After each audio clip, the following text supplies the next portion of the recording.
What's your favorite scary movie? We have such sights to show you. Monsters! All you have left is my desire.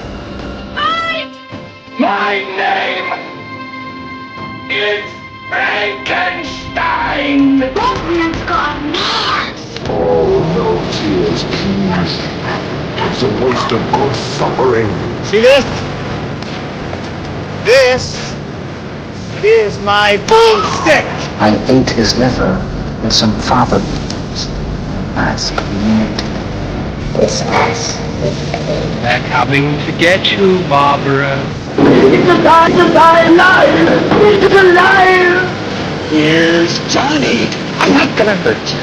I'm just gonna bash your brains. There are certain rules that one must abide by in order to successfully survive a horror.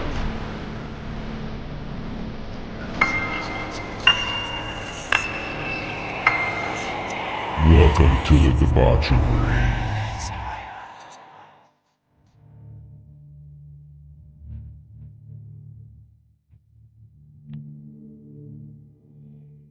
What's up, all you horror movie loving fuckers?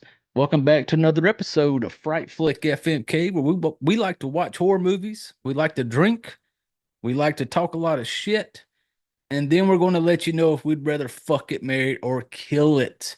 Hey, we're back for another episode. If you're listening to this is Monday morning. Monday morning. I know y'all used to getting shit on Fridays, and y'all did. Y'all got Friday's episode where I talked about the first Omen.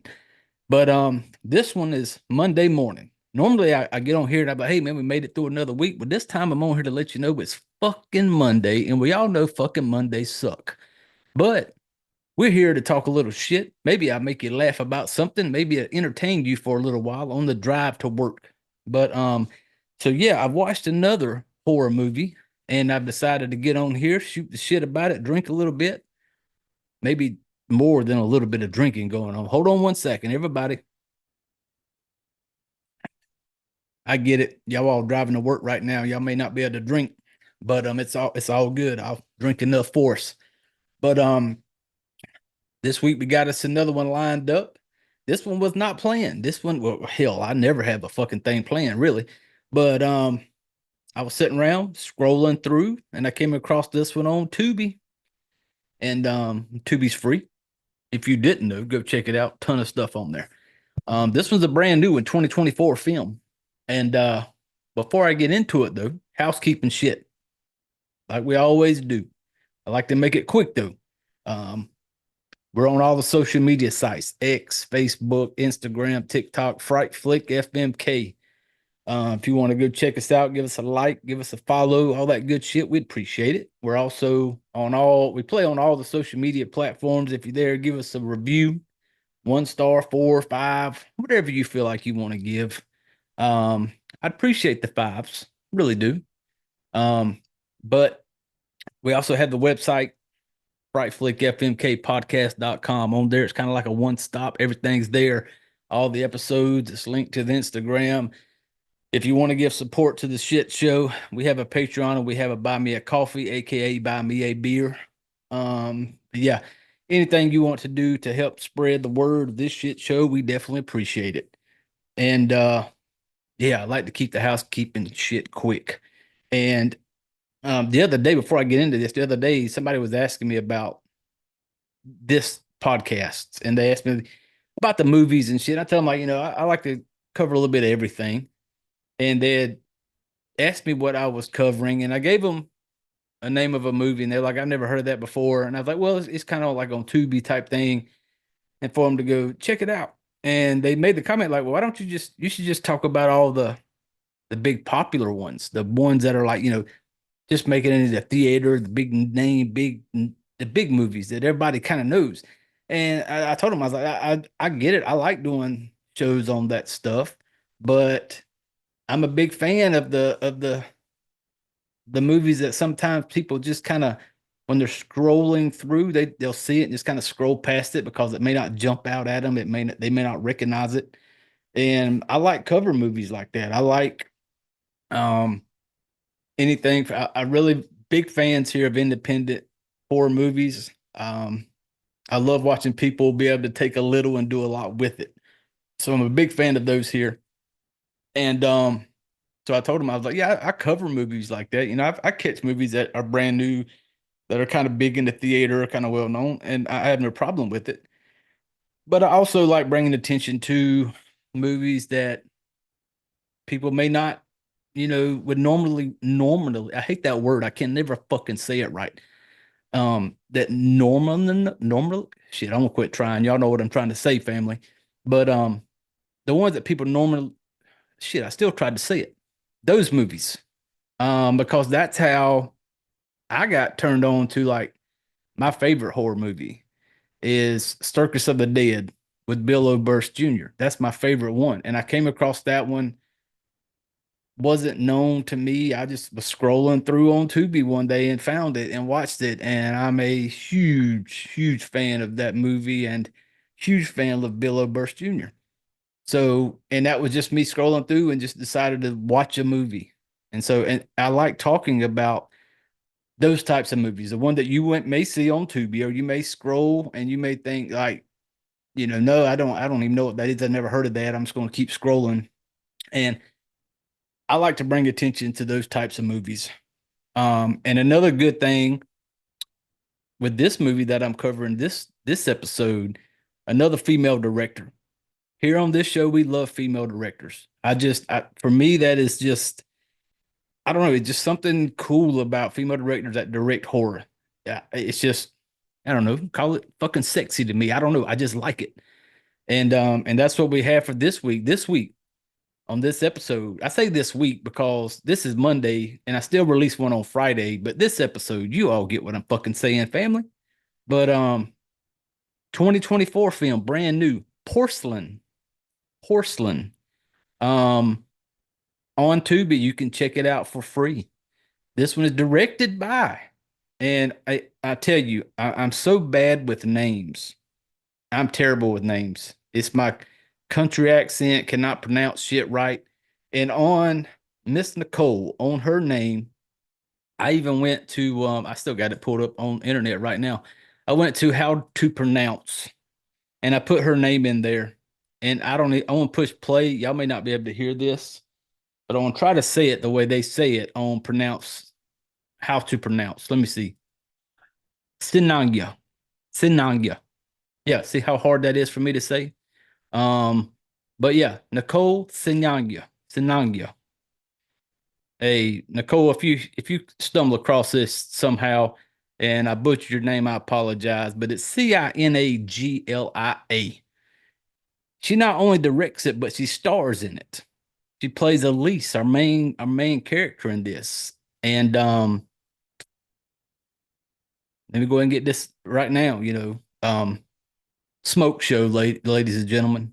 Smoke show. Um, but yeah, I came across this on Tubi and I didn't watch the trailer.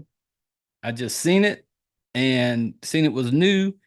And I'm just like, I want to check this thing out. And I just pushed play. So I'll give you a little IMDb type stuff on this thing. Porcelain. Elise, our main character, Nicole Cinaglia. Cinaglia. She learns her estranged father has passed away, forcing her to return to her childhood home with her boyfriend to handle the estate. While in her childhood home, she begins to feel as if something sinister is in the house, haunting her. Soon, the line between reality and nightmare blurs as her past comes back to haunt her. Now, that's the IMDb shit, people, and stuff like that. I don't come up with that shit. I'm not that smart and I'm not that original. That's why I'm such a big fan of people who do movies and stuff, like especially independents and people that can have a thought in their brain and put it out and make movies of it. That's so fucking cool to me. But yeah, that's going to be Porcelain. And we're going to, some of the cast in this one, we're going to kind of touch on.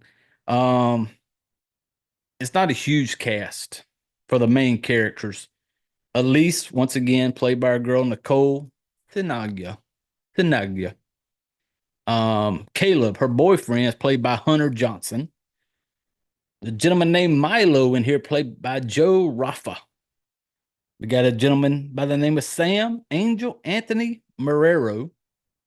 And then I just know her. I think it's just the nosy neighbor, Ellen Boskov, I think, older lady. But so that's gonna be our main ones in this thing. So we got Elise, Caleb, boyfriend, girlfriend, Milo, Sam, nosy neighbor. Those are gonna be our main ones. I will say I don't remember exactly how long this movie was. Let me see if I can look at it real quick. It was kind of normal. Shit. What I'm looking, I can't find the runtime on it. Well, oh well. But it wasn't insane. It was that kind of normal type shit. You know, I'm one of those that movie times really don't bother me as long as I'm entertained. I've sit through 3 hour movies, I've sit through 1 hour movies. As long as it keeps my attention, I don't care. So I'm not one of those that turns my nose up if a movie runs past, 2 hours or whatever. I'm just not that type.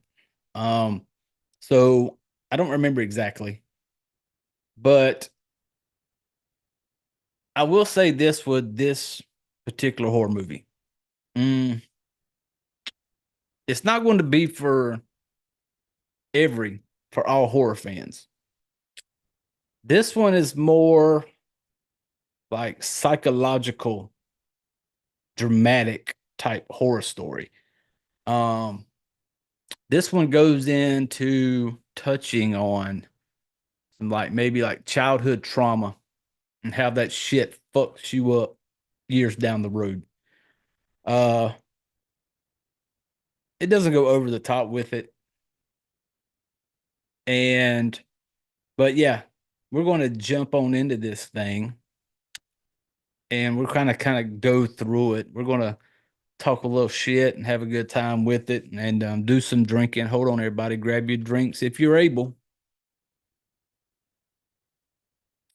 Gentlemen, Jack break. Thank you very much. But this movie's going to start off. This one had my attention quick. And here's why it had my attention. Y'all will say you're a piece of shit, whatever. But it had my attention when it starts off. We get a little view of like the bedroom. You see a lady in bed. It's morning time. And from the distance, the way it looked, it looked like two girls laying in the bed together. And I'm instantly like, oh, hell yeah. We got us a lesbian couple movie about to kick off right now. Let's go. Phone rings. Our main girl, Elsie, and gets up, kind of sits up in bed to answer the phone. And still at this time, I'm thinking, okay, when's the girlfriend going to wake up? I'm kind of, I seen Elsie and I'm like, okay. And she gets a phone call. And then the next thing I realized is that was not a chick in the bed next to her. That was her boyfriend, Caleb. Caleb has some long hair. And from a distance, when the camera was looking in the bedroom, I seen the long hair and thought, okay, two ladies waking up together. Here we go. No, it's not bad. It is the one I just gave you earlier, Hunter Johnson playing her boyfriend Caleb.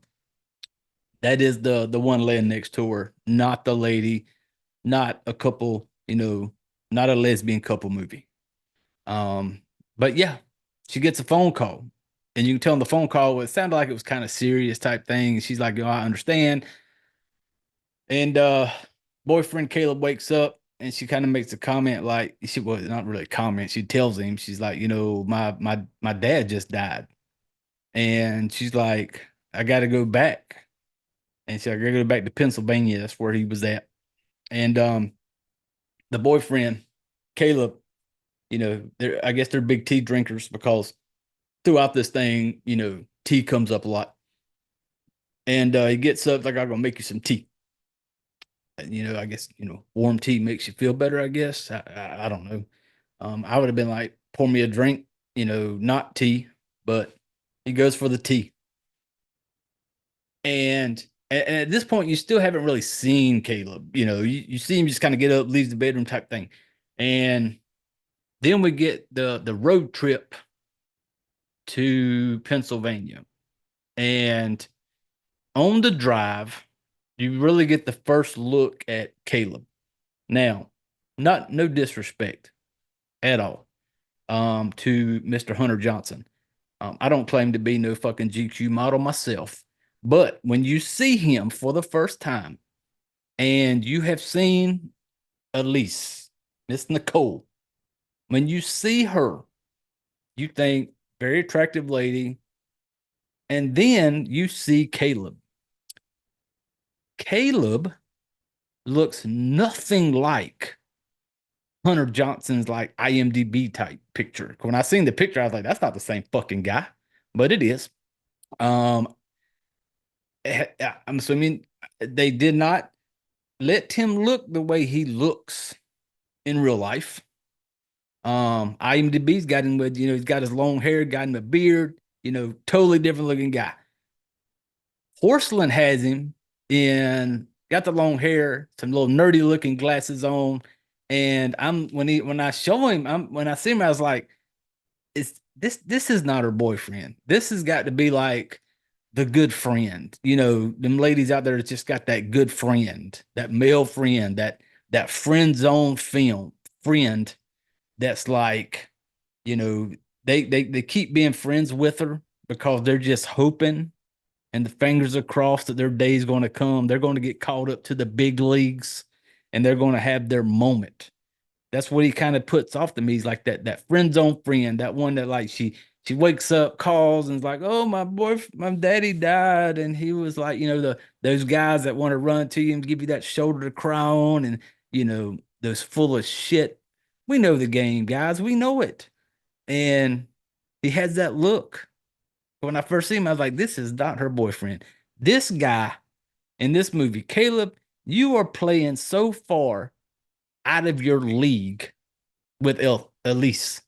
Out of your league, dude.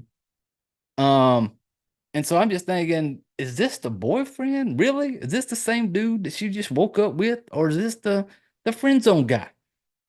The one that she knows she can go run into and cry into and just and they're going to be there no matter what. Is this him that he decided, like, I'll go with you to Pennsylvania type thing?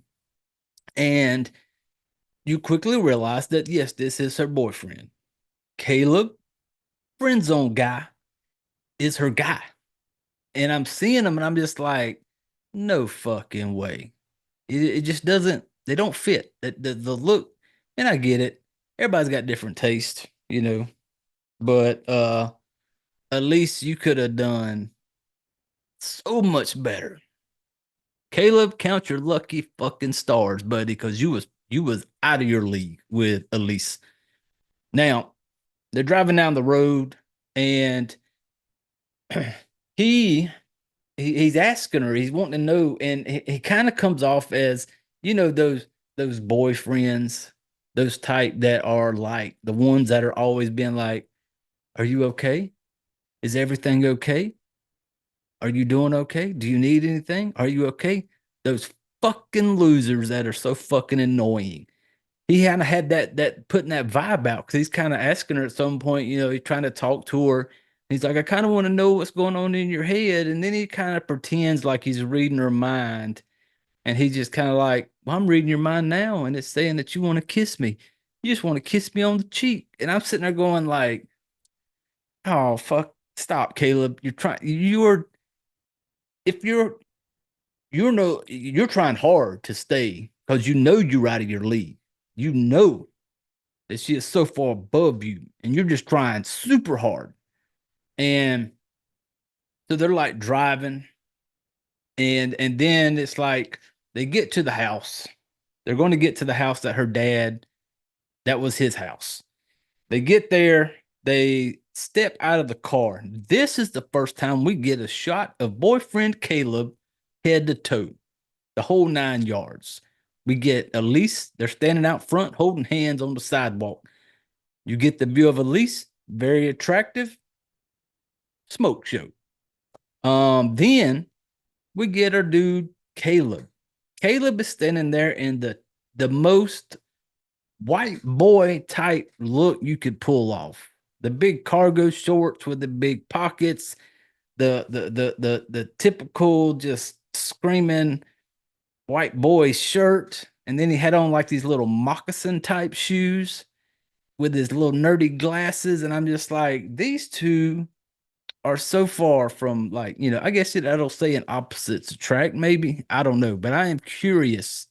I wish I could get a backstory on how Caleb and Elise came to be. I'm curious how he won her over. Was it his sense of humor? Um, was he just this real gentleman type guy that she was really into and just liked the way that or was she one of those that really liked having a guy that's going to be constantly going like, "Are you okay, baby? Do you need anything, baby? Can I get you anything, baby?" You know, maybe maybe she's one of those type that just kind of like that kind of, I call it the loser mentality type thing. Um, or or was Caleb just, packing a massive meat rocket in his shorts and he was just, you know, laying the pipe very, very well. Maybe that's what it was. That was, that Elise was into. You know, we don't ever get that story. We don't ever really understand, how these two got together. What, Caleb was bringing to the game. But yeah, I would kind of like to know the history of how these two met. Opposites attract. I don't know, but and so as soon as they get there, you're seeing them standing there, and you get that first shot of Caleb, and you're just like, really, like this guy? Come on, at least you can do better. But and while they're sitting there, about to walk in the house, a car comes pulling up, and this is the gentleman that is Sam that we mentioned earlier. That is played by. Let me hit his name one more time. Angel Anthony Marrero, Sam. He pulls up, and I took it as he's the guy, like the legal guy. He's the one that's got all the paperwork and shit like that to get all this stuff. She's like the only daughter type shit. She's over the estates. I'm assuming he's like, I don't know if he's like an attorney or if he's like the lawyer type guy. But he pulls up, and I will say this: he's a black gentleman when he pulls up, and he gets out. Nice dressed, everything, and then he comes up and introduces himself. And he has the whitest name possible. His name is Sam McClintock. I think I'm saying that right. McClintock. Sam McClintock. And as soon as he said it, I'm like, what? What's his name again? And yeah, I rewound it back just so I could hear it say it again when he introduced himself. And I was like, holy shit, is that like not the whitest possible name? But yeah, and so he's talking to him, and he's kind of like going to show him into the house. I guess it was scheduled to meet him there so he could let him in. And they go into the house, and all of a sudden he was like, "Oh, you really need to see this." And he takes him into a room. And when they get in there, you see all these dolls, porcelain dolls. That's the name of the movie, Porcelain. Porcelain dolls all over the place. Now, um, I'm not one of those that have like the fear of clowns and all that doll type shit. I don't really like have a fear of it, but it's just something about creepy dolls. They ain't even got to be fucking creepy. It's just the fact that if you play it right and you position these little things right and you just got the moods, they just come across as creepy as fuck. And this room has a bunch of these little dolls in it. And kind of he makes a comment of like, "Oh, we have a collector here," and you can tell the way Elise, she kind of looks at it, and you can tell like just something just ain't right. The way she's kind of looking, acts like she's kind of creeped out. And then they kind of walk out, and then when we see the realtor leave, um, well, he doesn't leave. He walks into another room with Elise. Look at our dude Caleb, our boy Caleb, our you know playing way out of his league, Caleb. Just friend zone looking Caleb. And he kind of stands there in that room with all the things. He's looking at this chair. And then the next day he pulls a diamond ring out of his pocket. I'm not the smartest man in the world. I'm really not.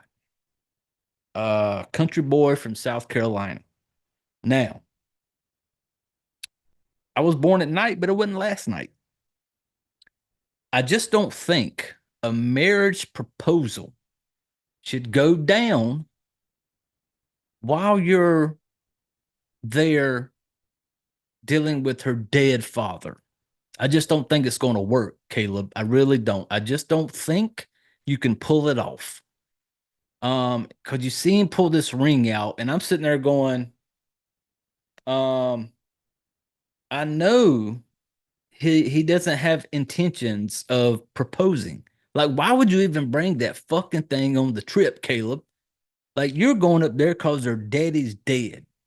You don't know everything. You just know her dad died. Do you really think in your mind at any point that the little light went off and said, hey, Caleb, you know what?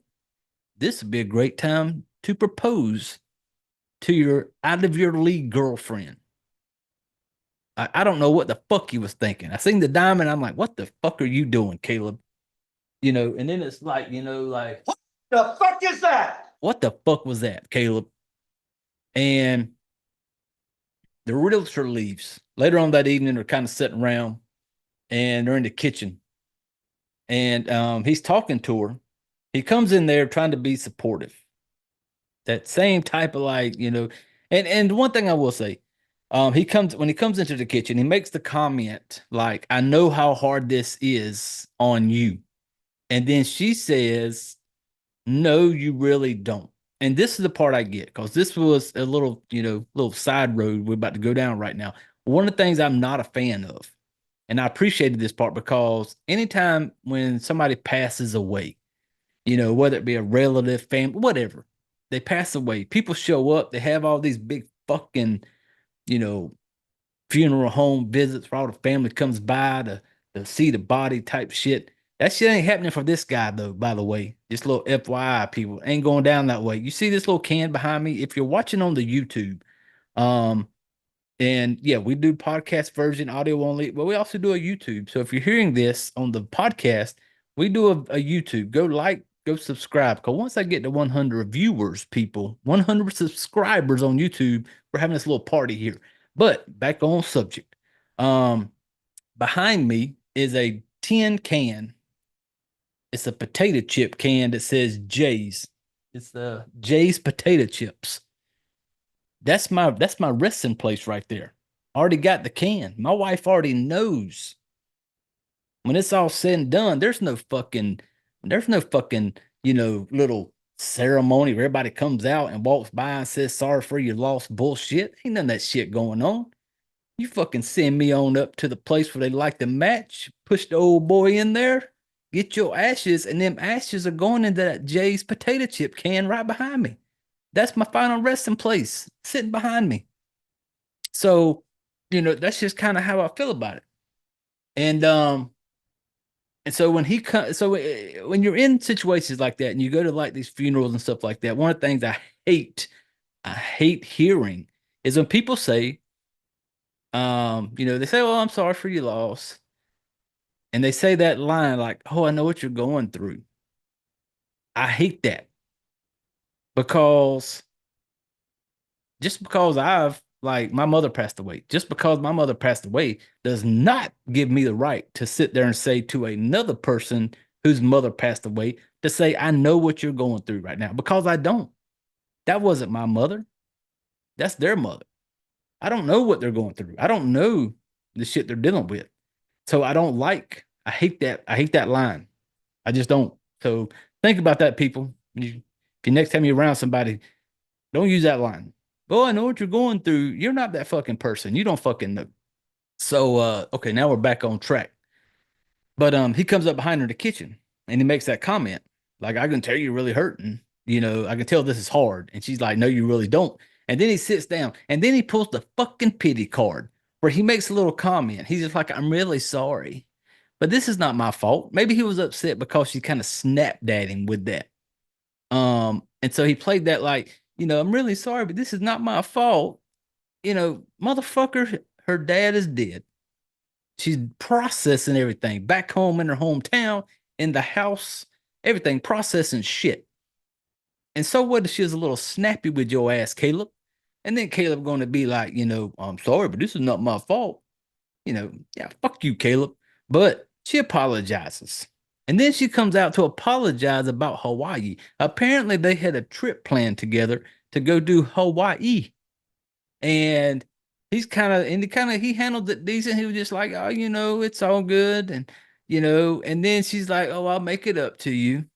And I'm just like, why are you apologizing? Your father passed away. So, and then it unveils more about the father thing later on type shit. But when you're seeing this for the first time, you're just thinking like, and you can tell there's some history there. You can just tell the way she is in the house. And it was funny because I just kind of laughing like, bitch, I'm like, come on, Elise, what are you apologizing to this motherfucker for? He did say some dumb shit. And when, the whole like, oh, I'll make it up to you. And while she's sitting there, there's a part where she has a flashback. And they do this a lot during this movie. There's these kind of flashbacks, or not really a flashback, or it's almost like she's just seeing something in a moment. She's just seeing something. Or she's dreaming.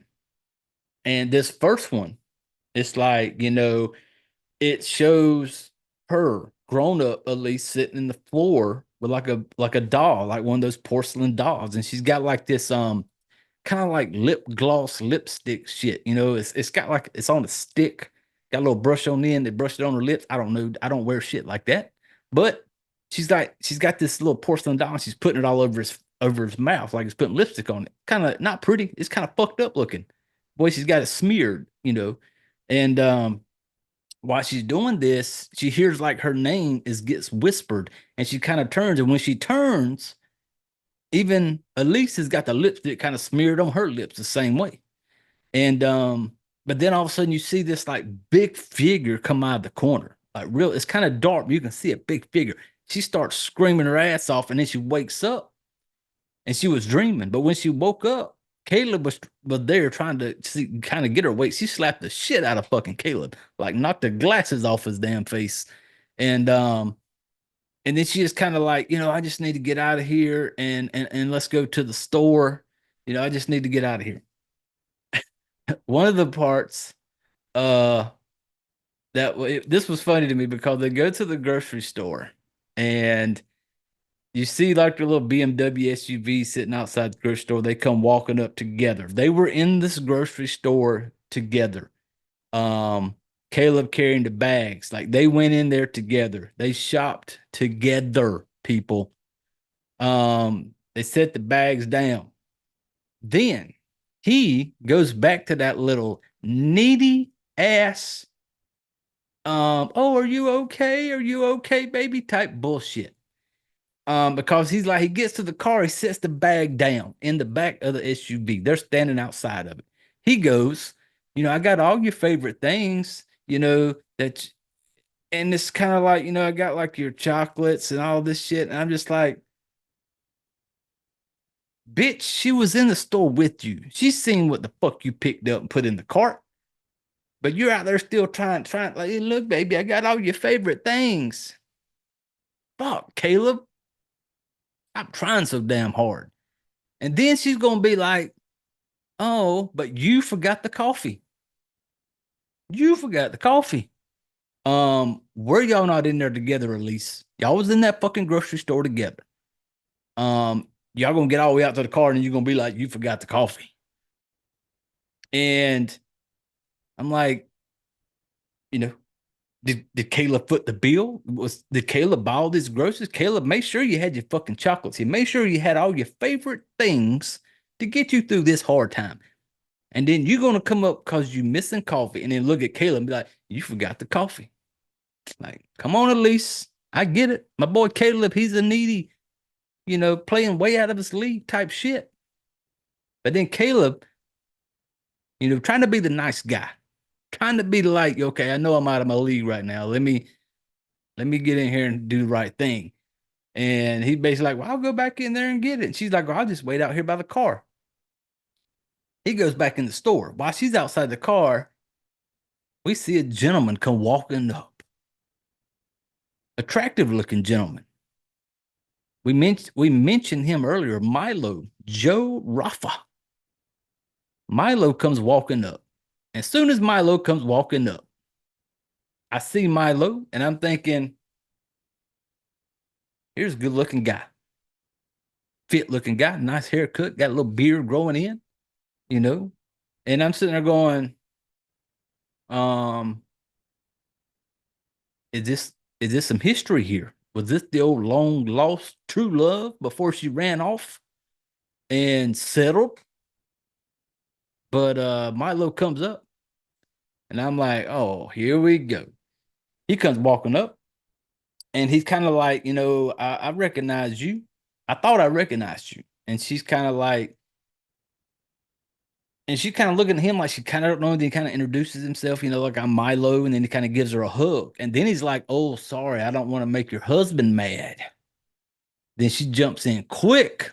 She comes in quick to say, oh, no, that's my boyfriend, Caleb. I'm like, oh, flag on the play right there. She just put you in your place, Caleb, and you weren't even there. She put you in your place. Hold on one second, people. Everybody grab your drinks if you're able. Gentleman Jack break. Thank you. And she kind of asked Milo, like, what are you doing here? And he says, I'd really like to explain it, but he's like, maybe over drinks sometime.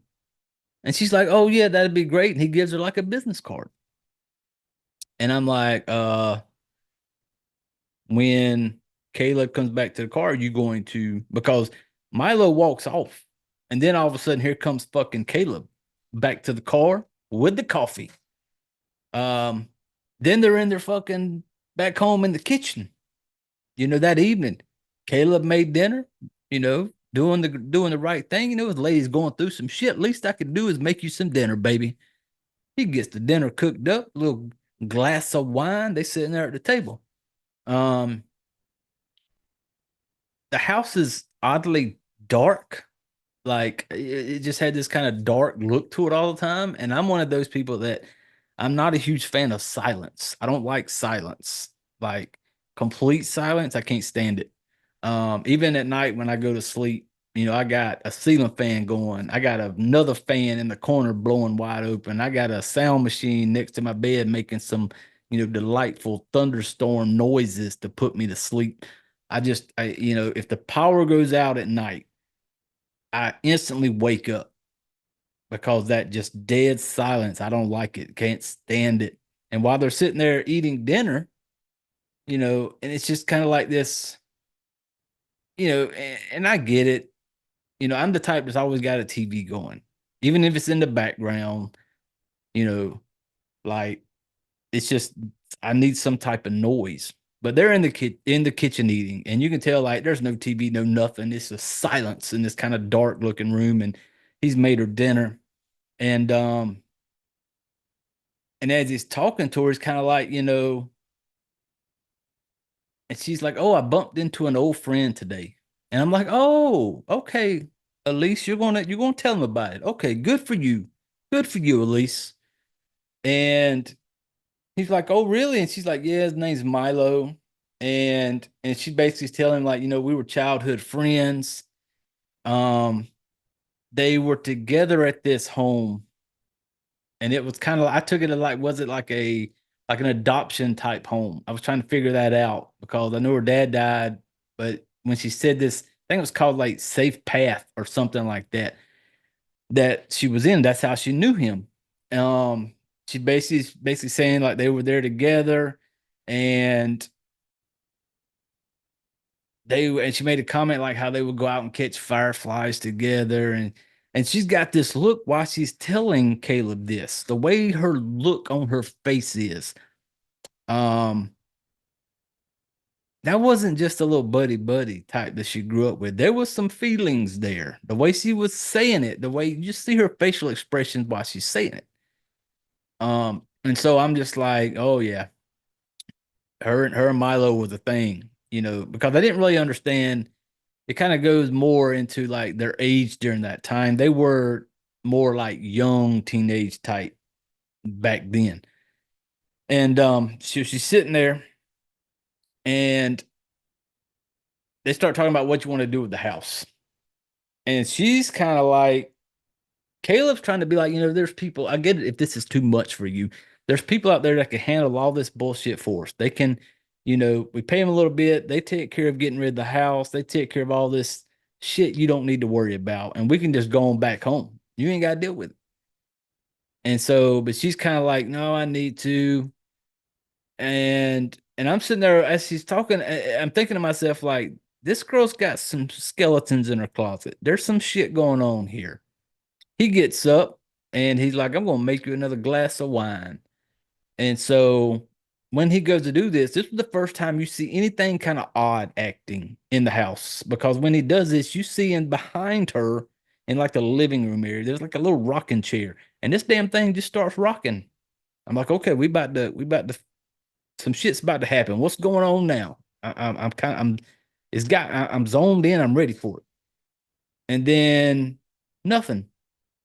The little rocking chair rocks. Nothing. We cut. We're up in the bedroom. It's time to go night night.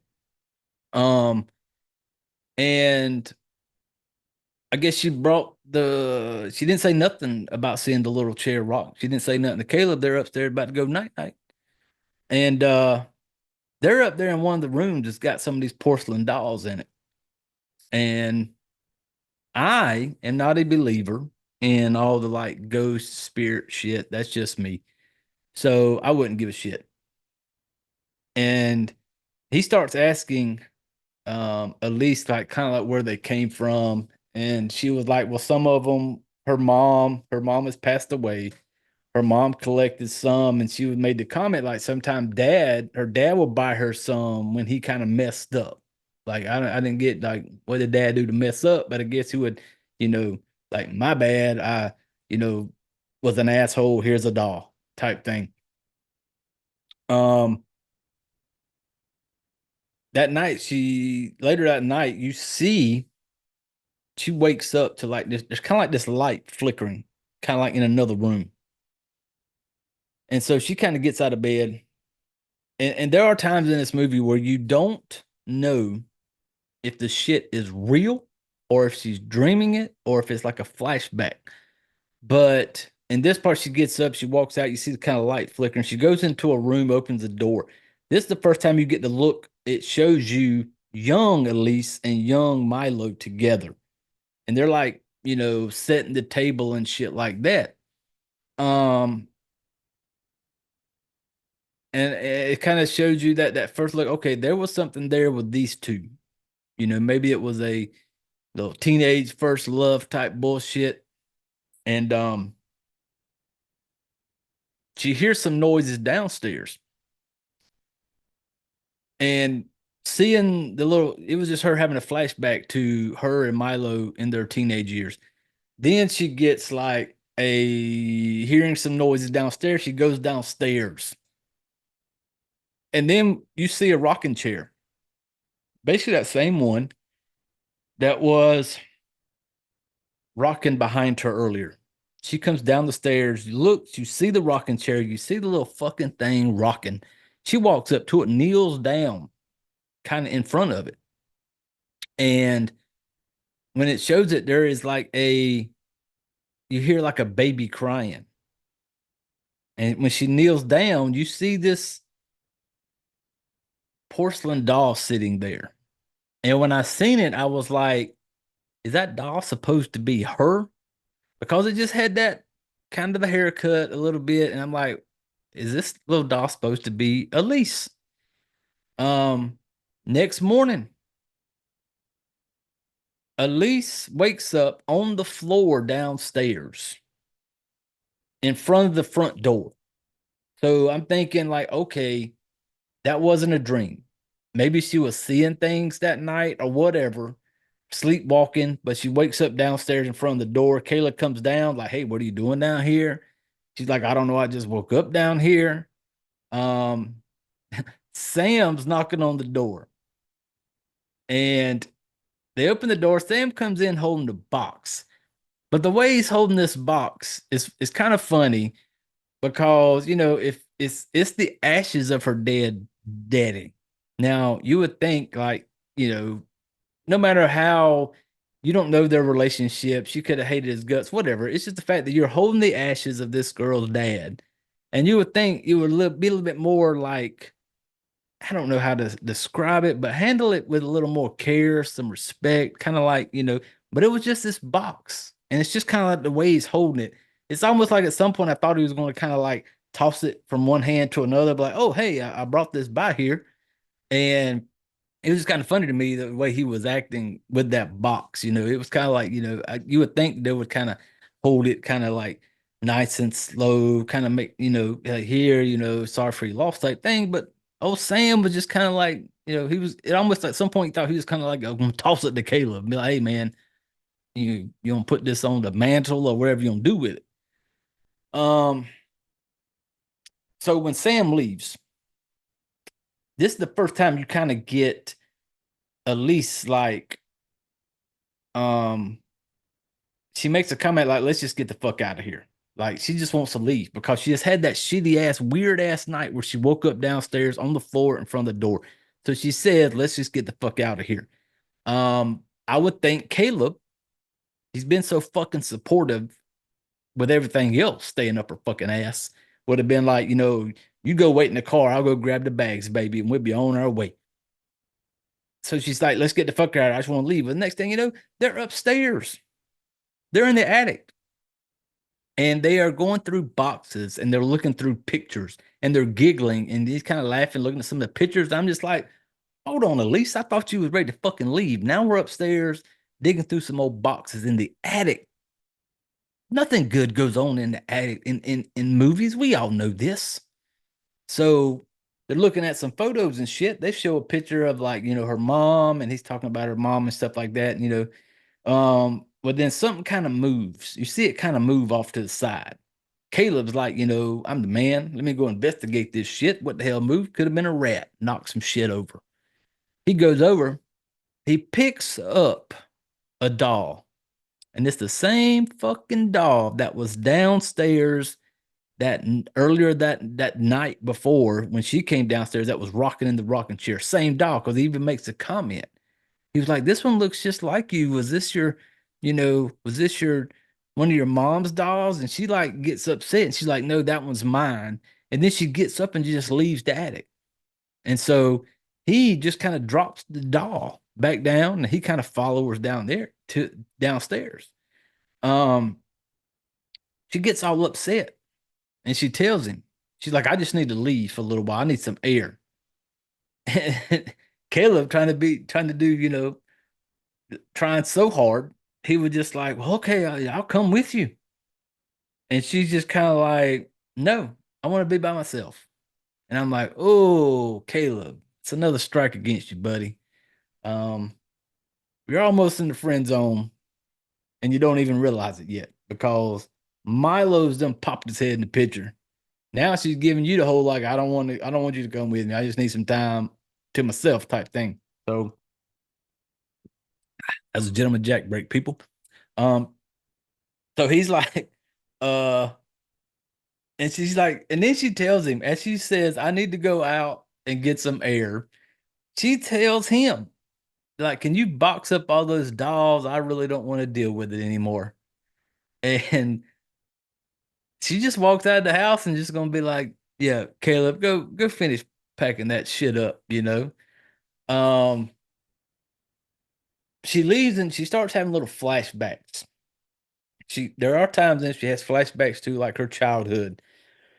And there's a part where her mother's talking to her. And this is where you kind of start realizing that this was some childhood shit that went on because the mothers explained to her, like, oh, mommy and daddy get mad at each other, and now daddy's not mad and mama's not mad. And so I'm wondering at this point, like, okay, so did she grow up in maybe an abusive type home? Um, that that's kind of like some shit that's affecting her now. And that's what I mentioned earlier, like some childhood trauma shit that maybe never got dealt with, and now that's still there. And while she's there, she'll bump into this old lady out in the street, and this old lady's creepy as fuck. There's something creepy about her. I told you her name earlier. I don't even think she had a name in the movie. I think even on IMDb, they just called her the nosy neighbor, Ellen Boskov, or however you say that. But and I'm just kind of like, she bumps into her, and then the lady starts talking to her, and the lady recognizes her, and she's not recognizing the old lady. And at one point, she's trying to ask the older lady, kind of like, did you know my dad? And the older lady's kind of like, why don't you come inside for some tea? And I'm sitting there at the TV going, no, Elise, you do not follow that creepy old lady inside the house for some fucking tea. Do not do it. And she keeps on trying to like ask her some questions. And she basically tells Elise, she goes, I've known your father, and I basically knew what he was up to. And she's like, what do you mean? And then the old lady kind of gets kind of angry sounding. And she's just like, let's come inside. Like, tea's a big thing, man. She's like, let's go inside for some tea. But luckily, Elise was smarter, and she kind of walked away from the old lady. Because if she'd have been like, okay, sure, let's go get some tea, I'd be like, oh, fuck. Elise, what are you doing? She gets back to the house after her little walk, got her some free air. Caleb's on the phone. And you can tell he's kind of talking to somebody, but then when she comes in, he kind of hangs the phone up. When she comes in, she's like, looks at him. And she's like, who are you on the phone with? And he's like, it was my mom. She says hi type shit. No big thing. And then we get Caleb. Caleb just, I swear, he puts off this vibe like Caleb could just fuck up a wet dream. He just gives it off. And so he's trying to tape some boxes. And somehow he's trying to tape a box, and it looks like he slips somehow. And I don't know what he was using. I really didn't catch it. But it was like, how some of those tape dispensers that you do boxes with, it's got the little cutter thing on the side. So when you get done taping it, you pull it and it cuts the tape for you. I'm thinking maybe that's what it was. But he fucking like he slipped off the edge of a box or something, and he cuts his hand. And so when he cuts his hand, she comes in and she gives him something to kind of wrap it up. And then he's like, can you finish this up? Now I need some air. And he's just going to get up and go for a walk now. He doesn't really do anything with the cut hand. She handed him something. You see him kind of wrap it around, and he's just like, I've had enough of this. I need to go get some air now. I'll be back in about an hour.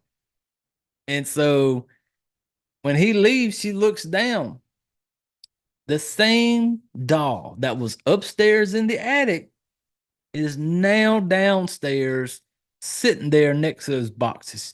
She picks the doll up, throws it in a box. She walks up to the window. She sees Caleb get into the car. He's driving off, and Caleb's driving off, both hands on the steering wheel. There's nothing wrapped up. There's no bloody hands. And I'm sitting there going like, where'd your fucking bloody hand at, Caleb? You putting your fucked up hand all over a BMW steering wheel. You're wrong, buddy. So, and now that she's alone, she starts hearing some whispering noise. This is where she starts having these little flashes, like she zones out or falls asleep or something, like dreams, because there's a part where she's out in the woods and you see all these porcelain dolls and shit. And she's kind of like following this, going somewhere. And she ends up going to like the old lady's house, that same old lady that she bumped into. Old lady comes out, starts talking to her type thing. And like kind of like when she grabs her hand, all of a sudden she wakes up from it. It's like another dream. And I'm just kind of like, I know Caleb said he was going to go in about an hour. So if you were sleeping, you just said fuck it. When Caleb left, you like, I'm going to lay down and take me a nap. Fuck them dolls. Fuck them boxes. I ain't packing shit. She wakes up from her nap. Caleb's still gone. Now she's in the kitchen, looks out the window. Maybe not the kitchen. I don't know. Looks out the window. Here comes our guy Milo, the old childhood crush, walking up the sidewalk. Milo got a bottle of champagne or wine, in his hand, comes walking up. And I'm just kind of like, did you call him? Because he did give her like a little business card. I said, did you call Milo after your man left the house? But apparently she didn't call him. Apparently he comes walking in. She's like, how do you know where I live? And he kind of like, from when we were kids type thing. He still knew where she lived. And she's like, it's been so long. And I'm sitting there going like, Caleb still ain't back. This is a long fucking hour. Like you had time to take a nap. You've had time for Milo to show up now. And then Milo starts talking to her about like first love type shit. And I'm like, oh, I knew it. I knew there was some history there. And then he's just kind of like, he makes it come like you never forget your first love. And I'm like, oh, y'all had some history. But it's like teenage history, people. It wasn't like, older type. This was like, teenager type, true love type bullshit. He goes over, gets some glasses out of the thing, pours a little glass of wine for him. They're going to cheers.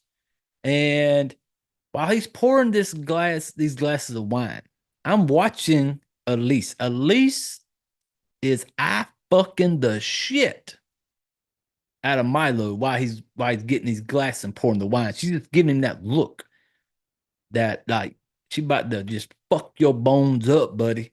And so he pours the wine. They do the cheers. They do cheers. They take one sip of wine. Milo, a player, reaches over, takes the glass from her. One sip, takes the glass, sets him down on the counter. And then while she's standing next to the counter where the sink is, you see him kind of rub his hands up her arm. And I said, oh, here we go.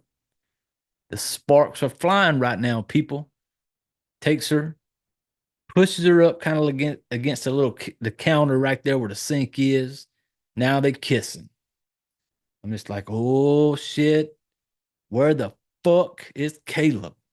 Did Caleb come busting in, check this shit, find his lady fucking, getting her bottom knocked out by Milo? Nope. Where the fuck is Caleb, people? Caleb's at the fucking bar getting drunk. You see him at the bar. He's sitting there fucking knocking back a drink, asking another. Even the bartender makes a comment like, you've had enough. It's been a bit. You've had quite a bit. Still early in the day type shit.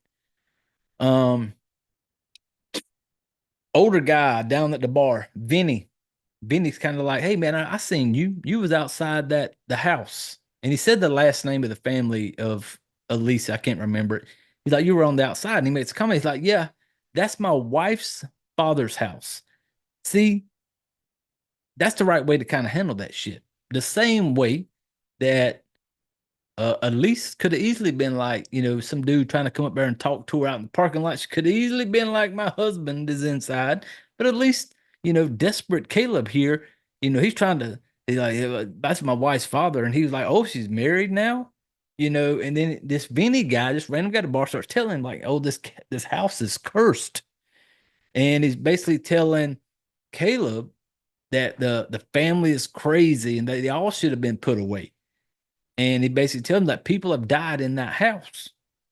And you're sitting there going like, what the fuck?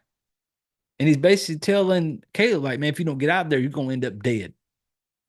And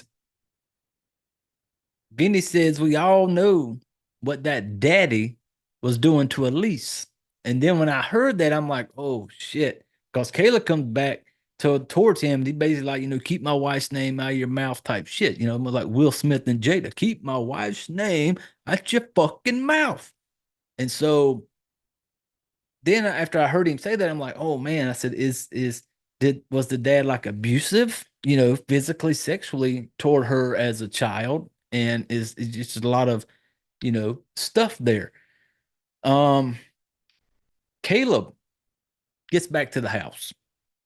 Caleb comes home. I'm thinking Caleb's going to walk in, seeing this girl getting her fucking cheeks clapped by Milo. That's what I thought. But he walks in, and you see in the distance, he walks kind of like in the kitchen area. You see in the distance that she is kind of laying over there on the couch, real relaxed. On the kitchen table, you see a bottle of wine, 2 glasses.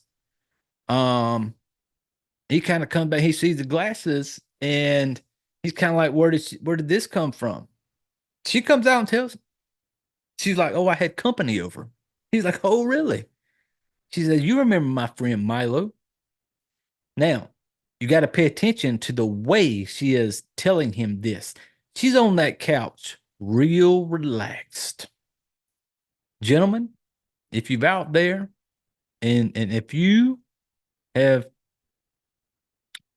got your ladies, or ladies got your ladies, guys got your guys, however you do it, I don't care. But if you ever got them to that, like that you handled your business, and they're sitting there just kind of super relaxed, zoned out, and you seen the way she was laying on that couch, like the business was handled, and she's just kind of sitting there, she's talking to him, and I'm just like she's way too chilled and relaxed on that couch, describing, like, you're just gonna randomly come out, like, oh, you remember my friend Milo? He came over. You see some wine, you see a bottle, and fucking Caleb don't say shit.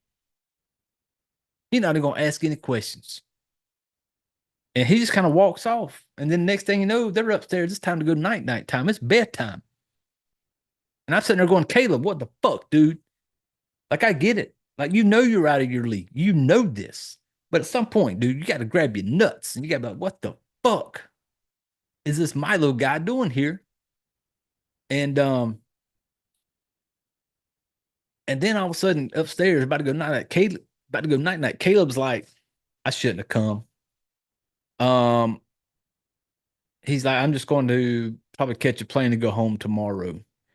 And then when he says he's going to leave, now we got fucking Elise getting fucking mad. She's like going to him like, like screaming, like all upset. Like, how are you going to leave me? I need you here. Now you're going to leave me type shit. And I'm sitting there going, because at this time it had you assume we've all fill in the blanks when we watch movies. We fill in the blanks like, okay. And so I'm thinking, I'm watching this, I'm going, hold on. You just got your business handled by Milo. Now you want your cake and you want to eat it too. You want to have Milo to knock the bottom out your ass, but now you still want to have your boy Caleb, your friend zone Caleb, the one that is out of your league, under your league, like below you. You want him there just to be that guy that's going to fucking hold your hand, cry on his shoulder, help box up your fucking baby dolls and porcelain dolls for you. Now she's all upset. And so then to kind of work it out, he's going to stay. Of course he is. Milo. I mean, not Milo, but Caleb. He's doing everything he can. As soon as they lay down, you see a little light, a little orb looking thing. I got that orb shit because I've watched some of them little bullshit ghost hunter TV shows, like a little orb of light comes by. She kind of sits up in bed and she kind of grabs it. But then a little flashback is you see her and Milo out there catching fireflies, little lightning bugs. I mean, not fire. We call them lightning bugs down south, where little butts light up. And she had mentioned earlier to him about how they would catch little lightning bugs together or whatever they call them. And so her catching that little light of orb was like made her have a little flashback to her and Caleb catching these little lightning bugs back in the day. And while they're showing this, it kind of gives another flashback to where it looks like it's like a kid's home. where kids go to, like, they don't have nowhere for, like a kid's home, orphanage type shit. Maybe that's the word I'm looking for. But it was weird because at some point you see all the kids lined up and they're like taking medication, and I'm like, I don't know how orphanage type shit work. I don't know how they do their business, but because even when I'm thinking, I'm like, this must be like a child's home type place.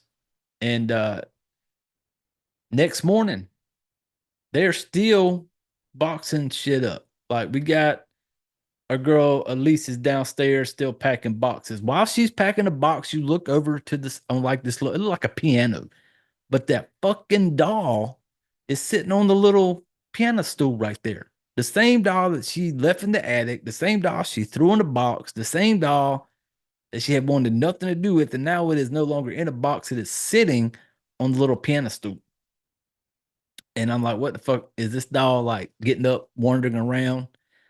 Um, and while she's there, she starts having another like this little zoned out moment where she's got like the old lady yelling at her about taking her meds and shit. And Caleb's talking to her, and you see this big dark figure, kind of like how you did earlier when she first seen him. This big dark figure kind of comes in, and she wakes up, another dream. And Caleb must be a fucking deep sleeper because she kind of wakes up yelling some heavy breathing type shit. Um, Caleb don't budge. Caleb is out. She gets up, goes to the bathroom. Apparently, she's got her medications. She's been medicated. She goes in there like 4 bottles of shit. She starts pouring pills out. Like, I'm not taking these pills no more. These pills are fucking with me. I ain't taking them no more. You see her looking in the mirror, and you kind of see this dude standing there. Once again, that kind of like big figure type person standing behind her. Um, and it's standing next to, and next thing you know, she is now back outside, walking around in the dark again. And this is once again kind of like it's going to be another one of those where she's going to wake up in the floor because in this little dream is she sees her younger self, and the little girl's kind of like crying, but it's almost like she's got like blood for tears. And something comes out behind her and grabs her. Well, then something grabs Elise, kind of like that dark figure again. And as Elise is screaming, she wakes back up in the bed, the bathroom floor. Now, Caleb comes in, sees the pill bottles. He may assume she tried to kill herself, type thing. We've seen the pill bottles. He's trying to wake her up. She wakes up and starts yelling, I need my pills. What did you do with my pills? Now, I will say this, Miss Nicole, there's times in this, this movie will not give you like these jump scares, these type, it's not like that. It's a lot of psychological shit. One of the things in this movie that was just almost disturbing to me was the times where she would get to where she's about to get right now, to where she's screaming and yelling about how I need my pills, and she thinks that Caleb did something with them. And she is so fucking good at this. It is almost like you just feel bad. I'm sitting there watching it going, holy shit, this chick is fucking nuts. And at that point, like in the bathroom scene where this is kind of like the first time he really sees her lose it, where she's like screaming, like, where's my pills? And Caleb's trying down there with her on the ground, trying to like, comfort her on the bathroom floor. And I'm sitting there going like, oh, I bet Caleb's thinking, man, old Vinny at the bar was right. Like, this chick's batshit crazy, and she has a freak out in the bedroom. I mean, in the bathroom. Now they're in the bed. Like, he's kind of got her calm down. She's in the bed. Caleb's laying there watching her, looking over her, doing the right thing, making sure the girl's straight, make sure everything's okay. She wakes up and Caleb's like, how are you feeling? And when he does this, my flag automatically went up. Like, whoa, whoa, whoa, whoa, wait a minute. Anybody that's in a relationship, I don't know how it is for you and y'all's, But for me and my wife, when she wakes up, like when in this movie, when she wakes up, he says, "Hey, Elise, how are you?" Right then, I said, "Well, that's a problem right there. That's a flag on the play." Because if you're in a relationship, we don't get called by our given names.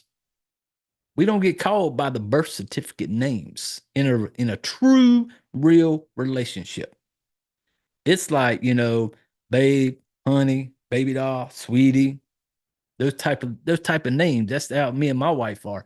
Like, I don't call my wife by her first name. I do it jokingly sometimes, and she just kind of like looks at me like, "What the fuck did you just say?"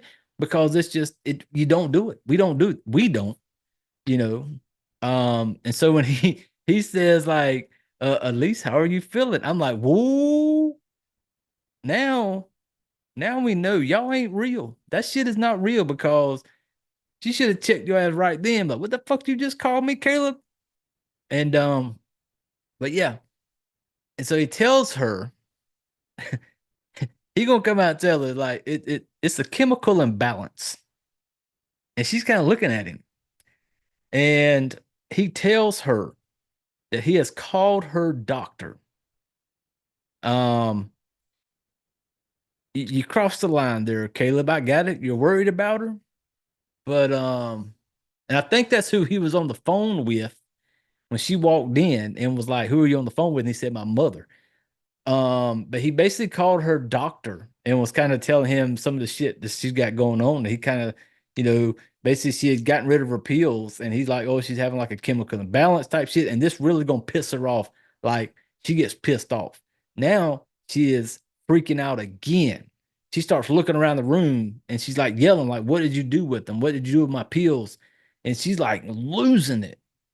And she is so good at doing that, where it's almost like, man. And that's where it kind of goes back to like, that childhood trauma type stuff. It's like she's all this stuff maybe coming back, being back home, but it's like she's needing these pills to maybe she just wants that to stop those thoughts and everything coming back, and she's like losing it on him. And he kind of gets her settled down and he tells her, like, "Well, no, you flushed them." And she's kind of like, "I just need to get out of this house. Let's just leave." And she starts talking to him and she's trying to tell him. She goes, "I hate it." He's like, "Well, let's leave." And she says, "I can't." He's like, "Why?" She goes, "I feel like my mom is trying to communicate with me, the mother who has passed away." She's like, "She's trying to warn me." And he kind of jokingly says, I forget what that word is right now, where it's like you can read people's minds. I don't know. I forget it. He said the word. He goes, "Whatever that is, it's not working right now." It was funny because she kind of gets up real close to his face and she's like, "You can read my mind?" Like she actually was buying the fact that she thought he could read her mind. And he's kind of like plays it off. And she's like, "Oh, do you think this is a joke?" She gets mad, gets into bed, covers up, like, "Leave me alone." And and then once again, our dude Caleb, man, she tells you to leave her alone. He could have just walked out of the room, just be like, "Fine." But then he's going to be like, here's what he said. I told you they loved their tea in this movie. He's like, "I'm going to go make you some sleepy time tea." Sleepy time tea. What the fuck, Caleb? "I'm going to make you some sleepy time tea, baby. You okay? Make you some sleepy time tea." Big fans of tea in the movie. But then we're going to get Elise. I mean, I keep wanting to say Elsa, like the fucking Frozen name for some reason, but it's Elise having another dream. You see her like she's getting ready to take a bath. She starts seeing some things. Caleb's downstairs making the sleepy time tea. He turns around. This was after she had her little dream flashback, whatever, upstairs, like a dream, because it like she was getting ready to take a bath. That big figure come out and grabbed her. And so now she's downstairs. Caleb turns and she's just standing there. Scares the shit out of Caleb. And she's just standing there with this look like kind of like crazy look. Um, and I'm like, oh, she's about to lose it on fucking Caleb. And then she just bust out crying. And he's kind of like, let's just go for a walk. And so they go for a walk. They come back to the house. They get back in the house to hear a little bump. She hears a little noise in the house. I think that came from the basement. They're gonna go over to the basement. When they get to the basement door, the door is open at the top of the stairs because Caleb almost steps on it, kind of trips on it. Is that fucking doll, the same doll that's been popping up this whole movie? And he kind of goes down to the basement. When he gets down to the basement, you see all these dolls that they had supposedly boxed up are all sitting out in a little circle, like a little semicircle, like they're about to have some tea together. And Caleb's kind of looking at her, and he's kind of like, "Did you do this?" She's like, "No." He's like, "Well, who would do this?" And then he kind of takes the little cheap shot. He tried to bring up Milo's name. He goes, "Oh, well, did Milo come by doing this type shit?" And she's basically getting upset because he's trying to figure out like, what the fuck are you doing with these dolls? What's going on here? She gets mad again, like, get out. I'm just like, man, y'all do a whole lot of like just get out. At some point, I would have just been like, I'm gone. There was numerous times this thing, I was just sitting there talking to the screen, going, Caleb, get your fucking keys and just leave, dude. Like, get in your car and start driving. Um, and so he's just kind of like, she gets mad, tells him to leave. He goes out, and when he leaves, I'm just thinking, okay, this is it. That's the last straw. He's out. Then when she leaves, she starts talking to these dolls. No time during this movie has she really started really interacting with the dolls. It's just been her kind of creeped out by that one doll. Nothing. And this is the first time that she starts talking to these dolls. And she's sitting there talking to her like, oh, I'm sorry you had to see that. And then it kind of made me think about earlier in the movie when her mom come to her and was like, "Oh, I'm sorry, you seen me and your dad fight," type shit. And so she's apologizing to these dolls and almost kind of like the same way is what I kind of took it as. Um, she starts brushing the hair on that one doll. And she just kind of the doll that kind of looks like her. She's like, "It's okay. It's okay. It's tea time. Tea time with the dolls." A lot of tea time in the movie. Caleb is kind of out and about walking around. He goes over to the neighbor's house, that old lady. And I know what Caleb's wanting. Caleb is wanting to find some answers of what the fuck's going on. So he's going over to that old lady's house, the one that she kind of bumped into, the neighbor. He goes over there, knocking on the door, can't get no answer. He's looking in the window, looking like a fucking pervert way he's looking in the windows because he kind of like goes through the bushes and he's looking. I'm like, what the fuck are you doing? Creep. Just, they're not there. Fucking leave. Um, so when she's not there, while he's over there, you see shots of Elise cutting her hair. She's like in the mirror with some scissors cutting her hair. And you realize later she basically cuts her hair the exact way that it is on that doll. And so Caleb gets done being fucking nosy with the neighbor and he comes back over. He goes back down to the basement. She is sitting on the floor. She's carrying on. She's talking with these dolls. Conversations are being had. Caleb comes down and they're kind of like laughing and shit. And he's got to be thinking, like, I would have just been like, what the fuck is going on? Or I would have just kind of peeked my head down there and seen that shit. And I'd have been like, you know what? I'm out. I'm out. Um, he basically tells her, he's like, I'm going to go out for a bit. I'll be back in about an hour. Just thought I'd let you know. And I'm just like, dude, what are you doing? She told you earlier to get the fuck out. Like, now you should just stay gone for a little while. And it starts kind of giving you flashbacks of her childhood. And you're seeing her dad and her mother. Dad, big guy. And when I seen him, I'm like, dude, that kind of looks like the big guy that's been kind of like in her visions. That's kind of like been behind her and shit like that. And and you see him and her mother talking, and he's kind of like yelling for her for Elise to come downstairs. And the mother's basically saying, no, don't come down here. And the dad's yelling, like, if you don't come down here, your mom is going to pay for your disobedience. Mom's saying, don't come down here. I'll come find you later. And daddy just seemed to be like a fucking mean ass piece of shit drunk. And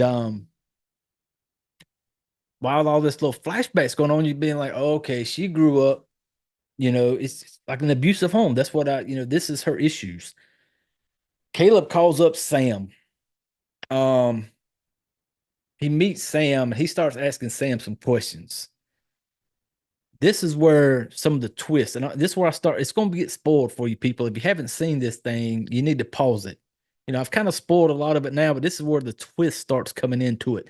And I don't want to. If you don't want this thing, the spoilers, pause it, go to Tubi, watch it, then come back.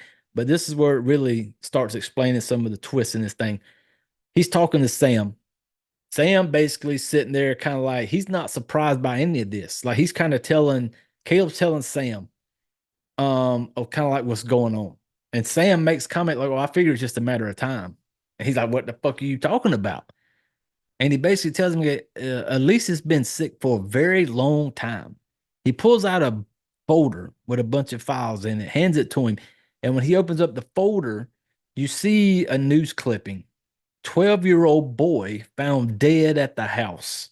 The safe passage, I think is what they call this little place. And you come to find out that the safe path place was not a orphanage or a child's home. It was a fucking mental care facility for the crazies. And he starts looking at it. And what you start realizing is Milo was the 12-year-old boy that died at that house, at the safe passage house. The same guy she's been talking to and the one you've been seeing her with, he's dead. So at that point, I'm going, holy shit, this whole thing, when I've been seeing Milo and I've been hating on her, Milo it was in her head. Like Milo wasn't there, and Sam asked him, he's like, has she ever mentioned her mother to you? And he's kind of like, no. But then Sam pulls out another folder and kind of drops it in front of him. And when he grabs that folder, it kind of cuts away. And we're back at the house with fucking Elise sitting there with her fucking dolls. Now, when she's with her dolls, Milo comes walking up. And I'm thinking, like, holy shit, like this is all in her head. And he's apologizing to Elise. Milo is. And he's like, I'm sorry I left you in this horrible place. She's like, oh, it's okay. And I'm sitting there going, like, how the hell did he die? Like, did she kill him? Like, what happened? And she starts telling Milo, let's go have some wine. He's kind of like, no, we'll get to the wine later. And it's kind of like, I love you too. And it's like they're about to like kind of like kiss and be together. But then you see Milo standing there crying, asking for help, and his wrists are slit. Both his wrists are slit. And asking for help. And he's yelling like, I'm not ready to go yet. I can't leave. And he's yelling at her, basically telling her like, Caleb is no good. You can't be with him. You got to be with me. And he's trying to like give her the knife.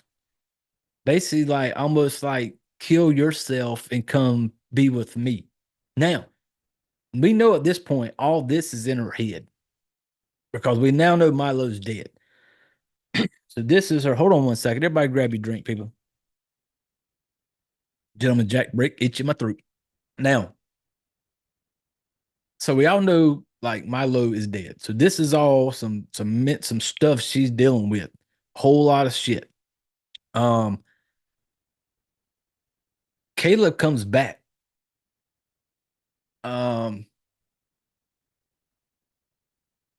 He kind of grabs her because she kind of like takes off running almost in type of way.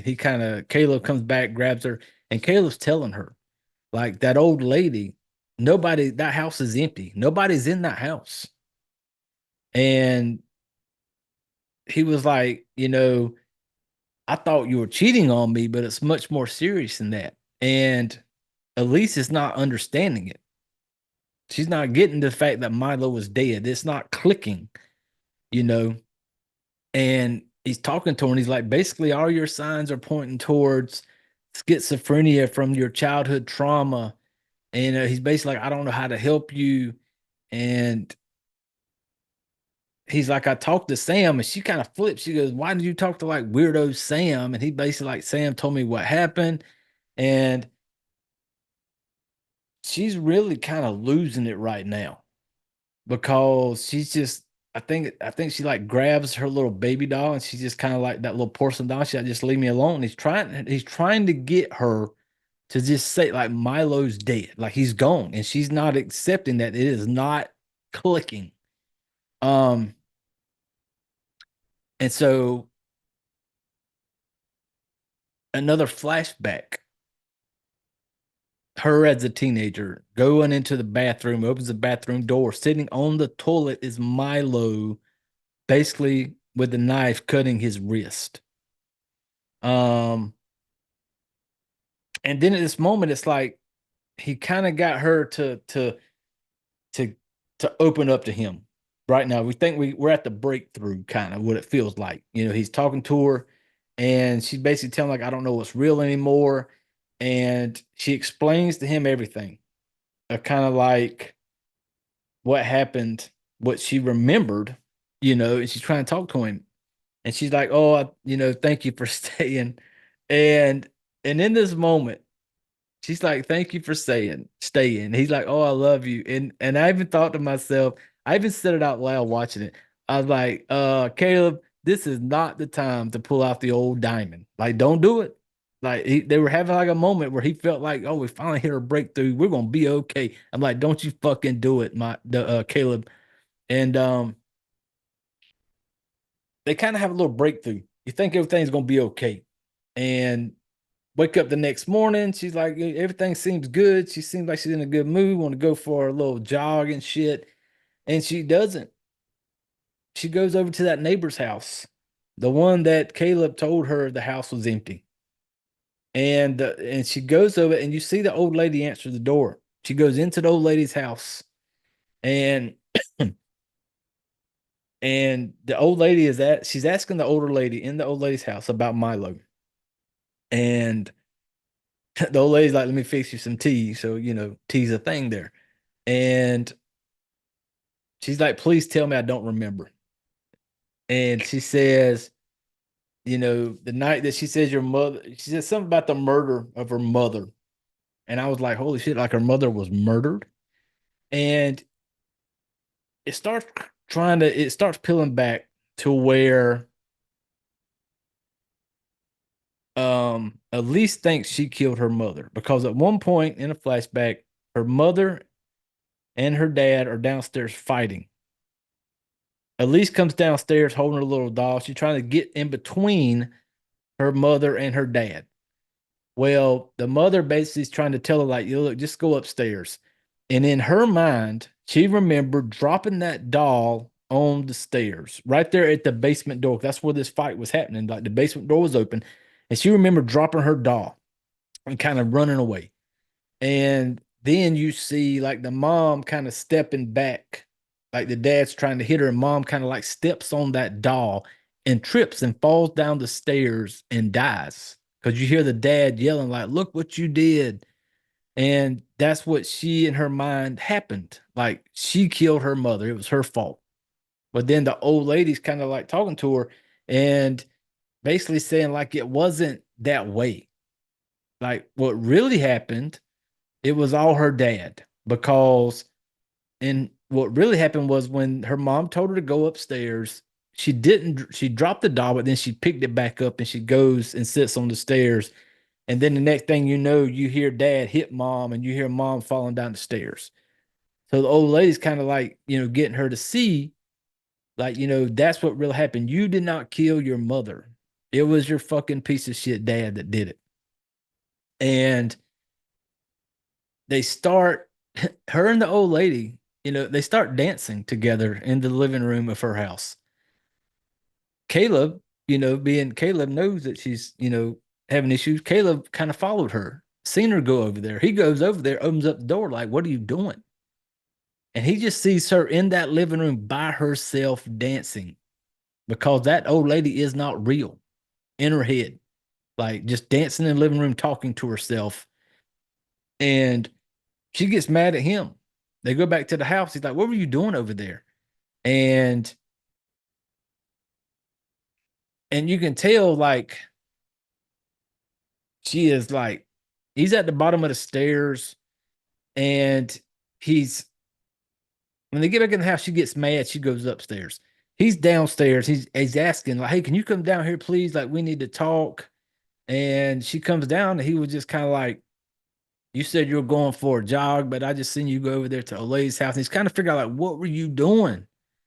And she starts talking to him. And then she's like all mad and yelling. And she starts making the comment like, it's over.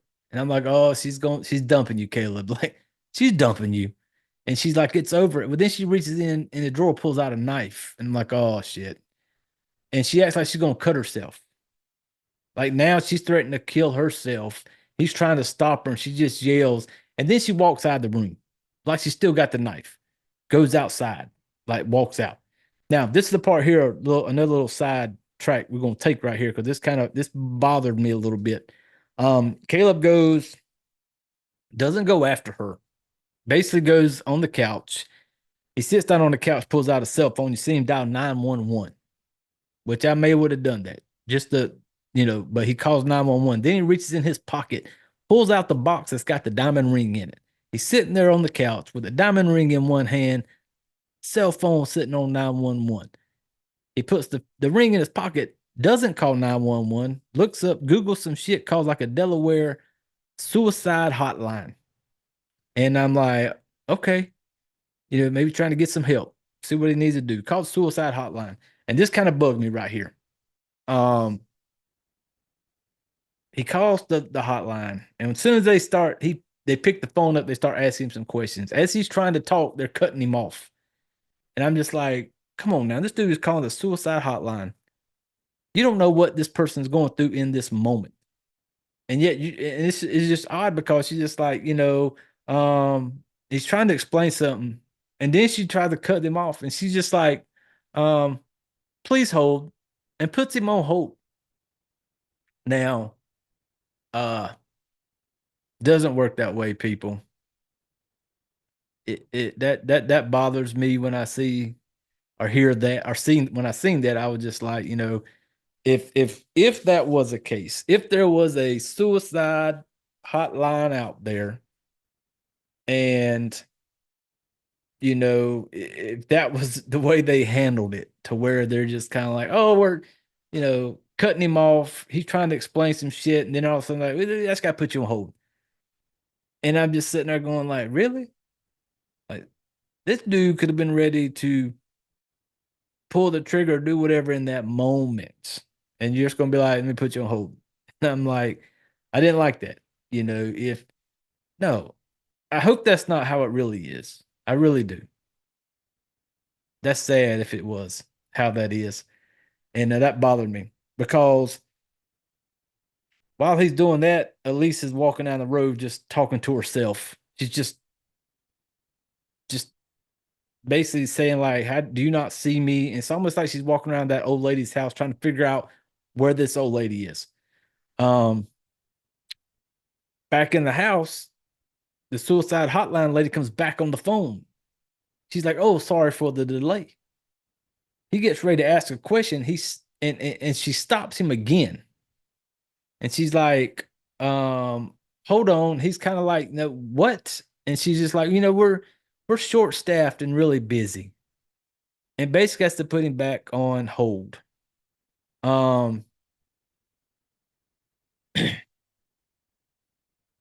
And later, Caleb literally goes to the kitchen and gets him a beer, comes back in on the couch, sitting down on the couch, still holding the phone, and then it disconnects.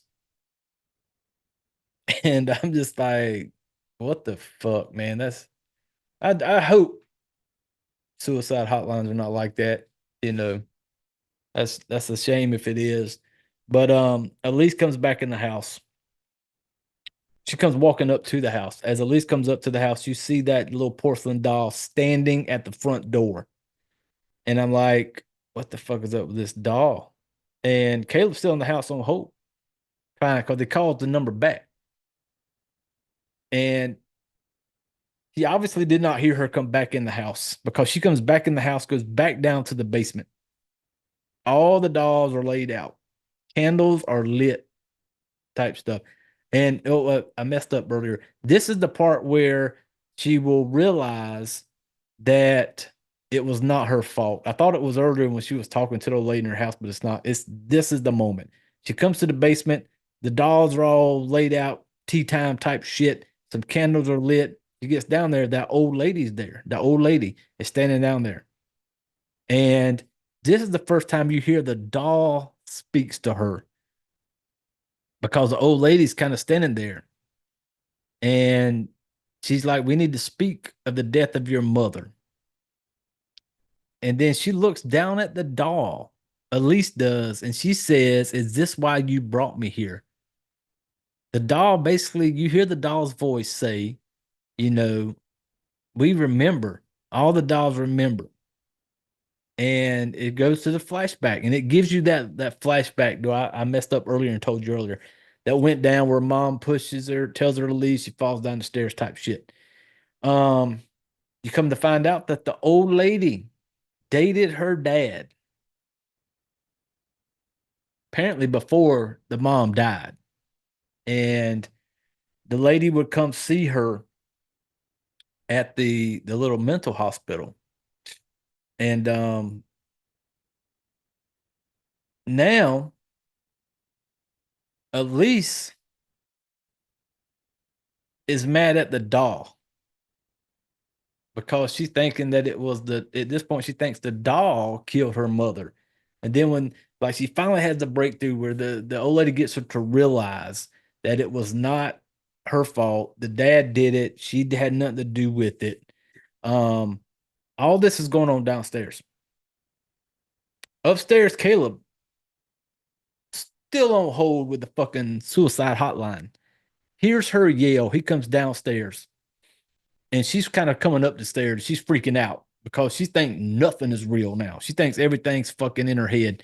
And she's trying to talk. And she's like, nothing is real. Nothing is real. Caleb trying to calm her down, and so, because she's like, they're in the kitchen now.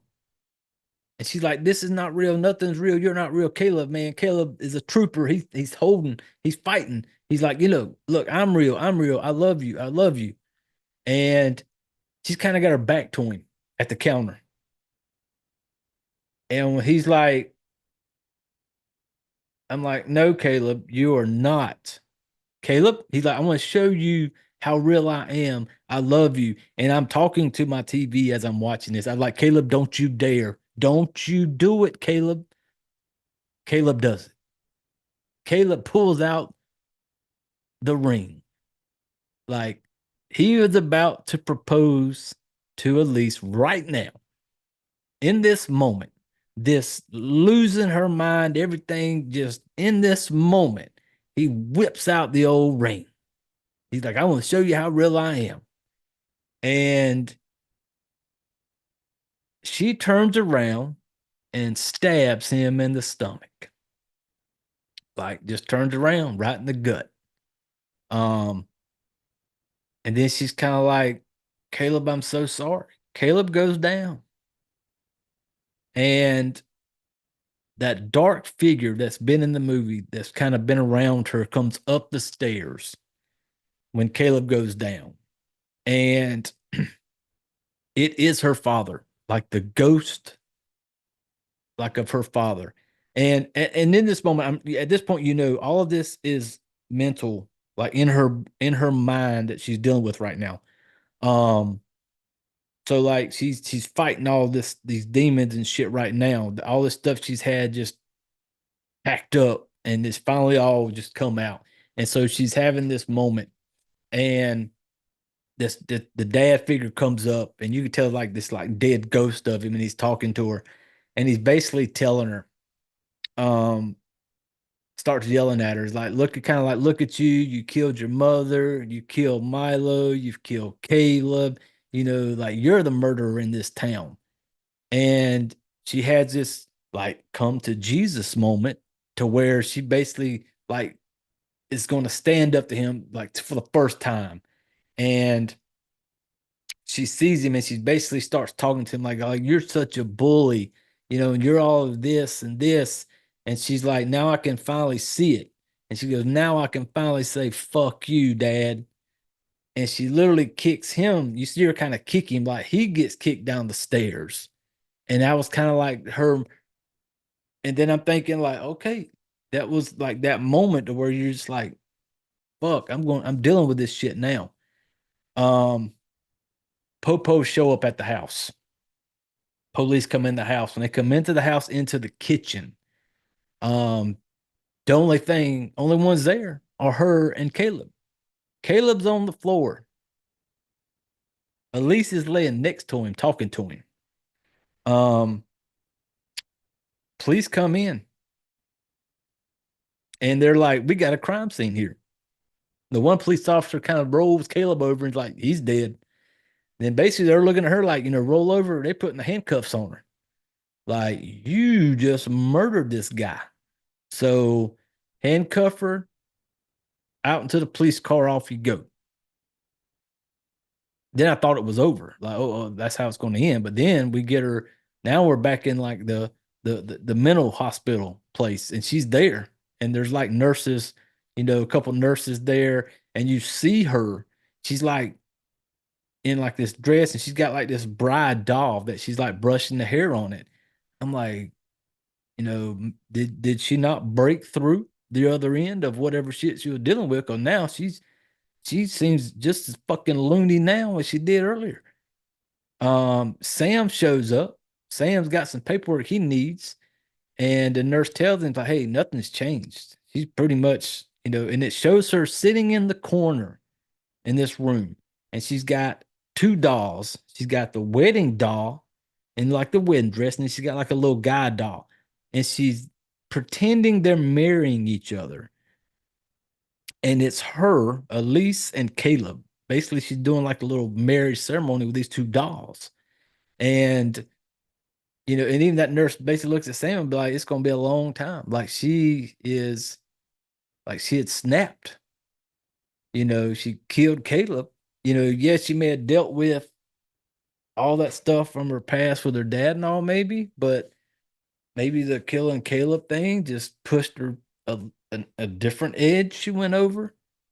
But yeah, that's kind of how the Porcelain goes.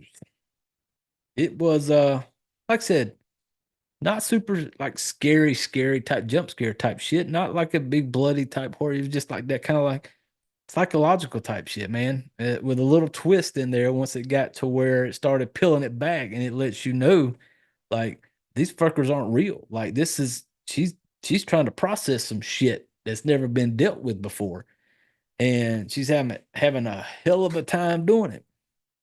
And yeah, that's it for Porcelain. It was a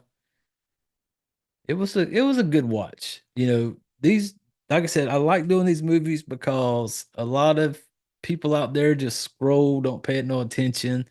This one's brand new. It's on Tubi.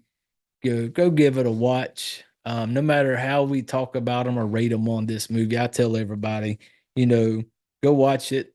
make your own opinion of the movie. Don't ever listen to me and think, oh, I'm not going to watch that. No, I tell everybody, if it's horror, go watch it. Everybody's got different opinions. But yeah, check it out. For me, if I got to rate it, if I got to fuck it, marry it, or kill it, and I'm going to kill it.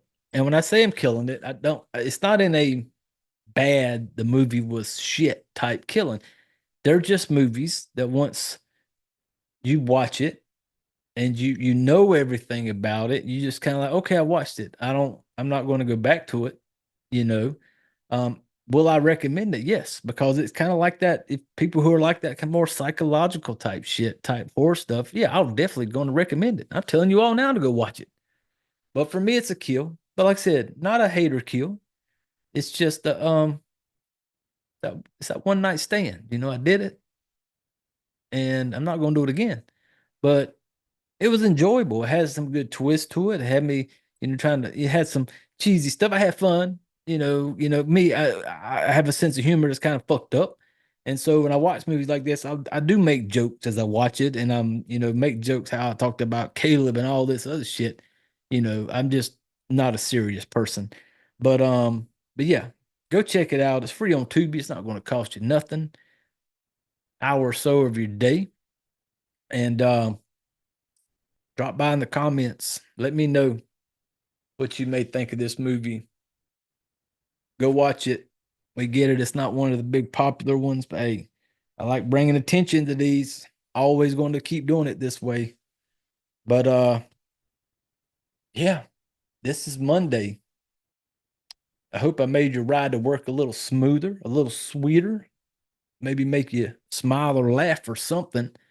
And get to go home and check the movie out. Now you get to look forward to Friday. I don't know what Friday's episode is going to be yet. There's going to be one. And then we can celebrate making it through another fucking work week. But until then, hope you all have a great week.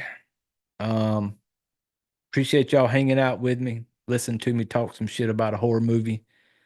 Had a good time watching it. Now, go check us out on social media. Like, subscribe. If you're on YouTube, go subscribe. Follow along with us. Leave comments, whatever, I like interacting with people. I do respond YouTube comments and stuff like that. I like that. But once again, I appreciate it. You all have a great week. Now, we've all reached that time of the episode, family. We know what time it is. I need you all to reach over and grab your drinks. I need you to put your chairs away, gather up your shit, and get the fuck out of here.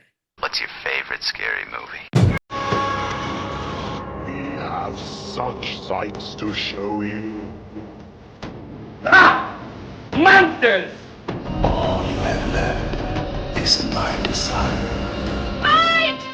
My name is Frankenstein! That man's got Mars. Oh, no tears, please. It's a waste of good suffering. See this? This is my boomstick. I ate his liver with some fava beans. I screamed. This ass. They're coming to get you, Barbara. It's alive! It's alive! Here's Johnny. I'm not gonna hurt you. I'm just gonna bash your brains. There are certain rules that one must abide by in order to successfully survive a horror.